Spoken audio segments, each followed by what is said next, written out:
دہشت گردی کا ناسور ختم نہ کیا تو پاکستان کا وجود خطرے میں پڑ جائے گا۔ بلوچستان اور خیبر پختونخوا میں دہشت گردی ختم ہونے تک ملک ترقی نہیں کر سکتا۔ وزیراعظم شہباز شریف کا دورہ کوئٹہ کے موقع پر امن و امان کے اجلاس سے خطاب۔ کہا گھسپیٹیے دوست تمام دشمن پاکستان کے خلاف کام کر رہے ہیں، زہریلا پروپیگنڈا کرنے والوں کو نہیں چھوڑیں گے، ملک کی صورتحال پر کل جماعتی کانفرنس بلائیں گے۔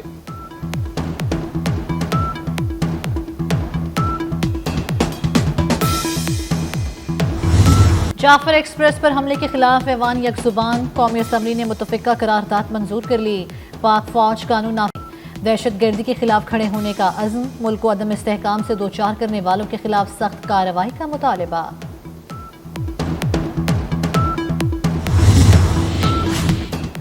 جعفر ایکسپریس پر حملے میں بھارت کا ہاتھ نکلا۔ ترجمان دفتر خارجہ شفقت علی خان نے کہا ہے کہ دہشت گردی کے پیچھے بھارت ہے، پاکستان سرحد پار سے کی گئی دہشت گردی کا شکار ہے۔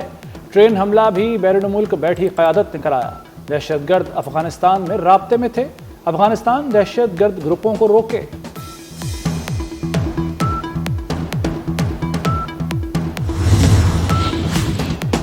ٹانگ میں خارجیوں کا حملہ ناکام، سیکیورٹی فورسز کی جوابی کارروائی میں 10 دہشت گرد مارے گئے۔ جنڈولا میں چیک پوسٹ پر دہشت گردوں نے حملہ کیا، ایک دہشت گرد نے خود کو دھماکے سے اڑا لیا۔ فورسز نے 3 خودکش حملہ آوروں سمیت 10 دہشت گرد ہلاک کر دیے۔ وزیر داخلہ محسن نقوی کا سیکیورٹی فورسز کو خراج تحسین۔ چیئرمین پیپلز پارٹی بلاول بھٹو نے وزیر اعظم سے نیشنل ایکشن پلان 2 لانے کا مطالبہ کر دیا۔ دہشت گردی کے خلاف تمام جماعتوں سے متحد ہونے کی اپیل۔ بلاول بھٹو نے خبردار کیا کہ سب متحد نہ ہوئے تو یہ آگ پورے ملک میں پھیل جائے گی۔ سیاسی تقسیم کا فائدہ ملک دشمن اٹھا رہے ہیں۔ اپوزیشن کہتی ہے قیدی نمبر 804 کو چھوڑو، قیدی کو چھوڑنے کے سوا بھی کام ہیں۔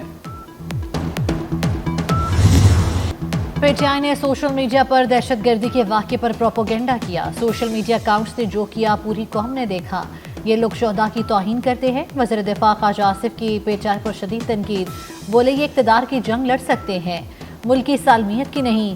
سرفراز بگٹی دہشت گردوں کے خلاف بیان دیتا ہے، یہ دہشت گردوں کے خوف سے بیان تک نہیں دیتے۔ خواجہ آصف کی تقریر کے دوران اپوزیشن کا شور شرابہ۔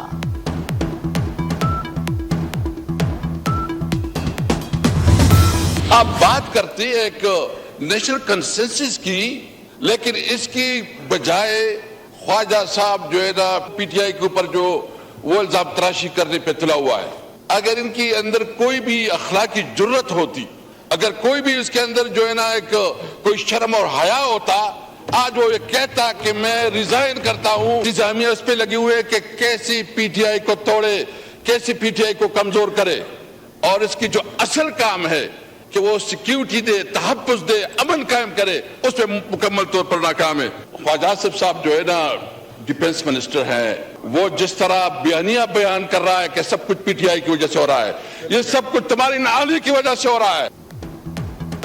شرم و حیا ہوتی تو خواجہ آصف مستعفی ہو جاتے۔ پی ٹی آئی رہنما اسد کیسر کا وزیر دفاع پر جوابی وار، بولے توقع تھی آج وزیر دفاع سانحہ بلوچستان پر قومی بات کریں گے۔ خواجہ آصف کے دماغ پر پی ٹی آئی اور سوشل میڈیا چھایا ہوا ہے، اپنی نااہلی کا ملبہ پی ٹی آئی پر ڈال رہے ہیں۔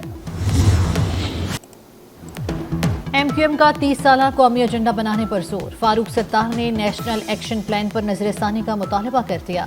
کہا اے پی سی بلا کر قومی پالیسی بنائی جائے، قومی سلامتی کو خطرات درپیش ہیں، تمام جماعتوں کو مل کر حکمت عملی بنانا ہوگی۔ جعفر ایکسپریس میں سیکیورٹی فورسز کا کامیاب ریسکیو آپریشن، کلیئرنس آپریشن میں جہنم واصل دہشت گردوں کی تصاویر منظر عام پر آ گئیں۔ مارے جانے والے دہشت گرد غیر ملکی اسلحے سے لیس تھے۔ تصاویر میں دیکھا جا سکتا ہے کہ دہشت گرد ٹرین کے ارد گرد مارے گئے۔ جعفر ایکسپریس پر حملے میں ٹرین ڈرائیور امجد یاسین محفوظ رہے۔ امجد یاسین نے بتایا حملہ آور آئے اور انجن پر فائرنگ شروع کر دی، ایک گولی مجھے چھو کر گزری، بم دھماکہ ہوا جس کے بعد ٹرین پٹری سے اتر گئی، جان بچانے کے لیے 28 گھنٹے تک انجن میں ہی بیٹھا رہا۔ پاک فوج نے بروقت آپریشن کر کے مسافروں کو بازیاب کرایا۔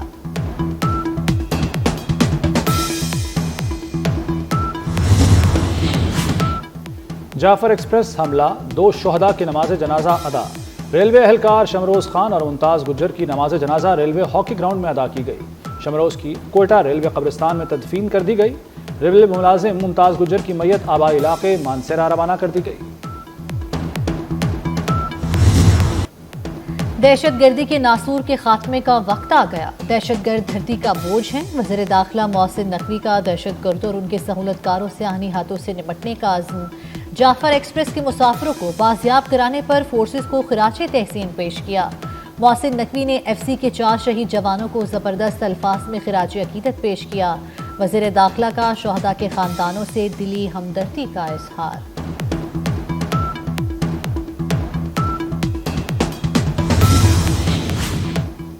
بلوچستان ٹرین حملے میں بھارتی ایجنسی را ملوث ہے۔ سکھوں کی عالمی تنظیم سکھ فار جسٹس کا عالمی اداروں سے اجیت دوول کے خلاف ایکشن کا مطالبہ۔ گرپتونت سنگھ پنو کا کہنا ہے کہ بھارت خفیہ جنگی حکمت عملی کے بلو پرنٹ پر عمل کر رہا ہے۔ بھارت پاکستان کے خلاف ایسی کارروائیاں کرتا ہے۔ ٹرین حملہ بھارت کے جارحانہ دفاعی نظریات کا ثبوت ہے۔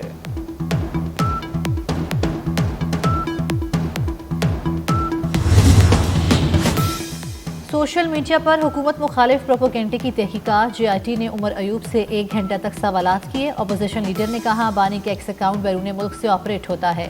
جے آئی ٹی نے پوچھا بانی کا اکاؤنٹ کون چلاتا ہے؟ عمر ایوب نے جواب دیا وہ نہیں جانتے۔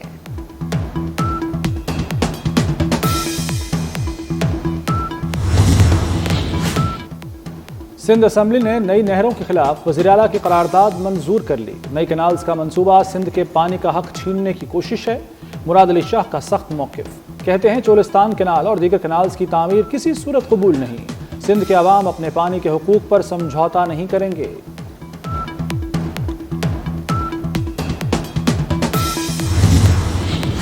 وزیر اعظم شہباز شریف سے ازبکستان کے سفیر کی ملاقات۔ دو طرفہ تجارت $2 ارب تک بڑھانے پر زور۔ سفیر نے کہا اقتصادی تعلقات کے لیے پرعزم ہے۔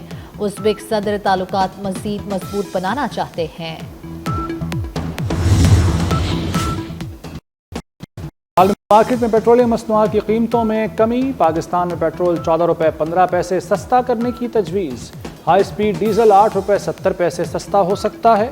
مٹی کا تیل $10.33، لائٹر $7.12 سستا کرنے کی تجویز۔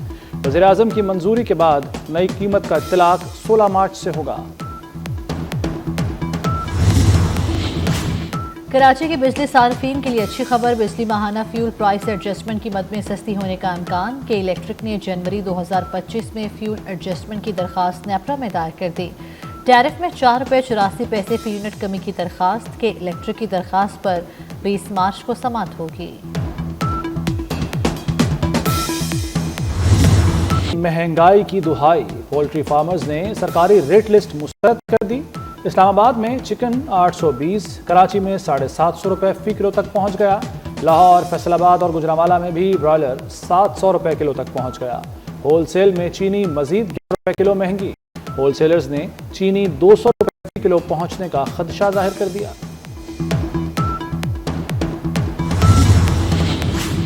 وفاقی سرکاری پینشنرز کے لیے اچھی خبر، وفاقی حکومت کا مارچ کی تنخواہ اور پینشن عید سے قبل ادا کرنے کا فیصلہ۔ وزارت خزانہ کے مطابق پینشن اور تنخواہ 27 مارچ کو ملے گی۔ نیا نام، پی ٹی آئی دور کا ایم ٹی آئی ایکٹ کے نئے نام سے لاگو کرنے کا فیصلہ۔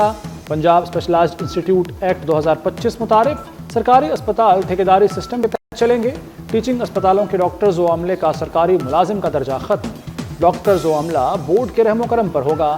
وزیر اسپیشلائزڈ خواجہ سلمان رفیق کہتے ہیں کہ قانون کا اطلاق نئے سرکاری اسپتالوں پر ہوگا۔ فلسطینیوں کو نہیں رہا، امریکی صدر ڈونلڈ ٹرمپ نے غزہ سے فلسطینیوں کے انخلاء کے موقع پر یو ٹرن لے لیا۔ حماس کا غزہ سے بے دخل نہ کرنے کے ٹرمپ کے بیان کا خیر مقدم۔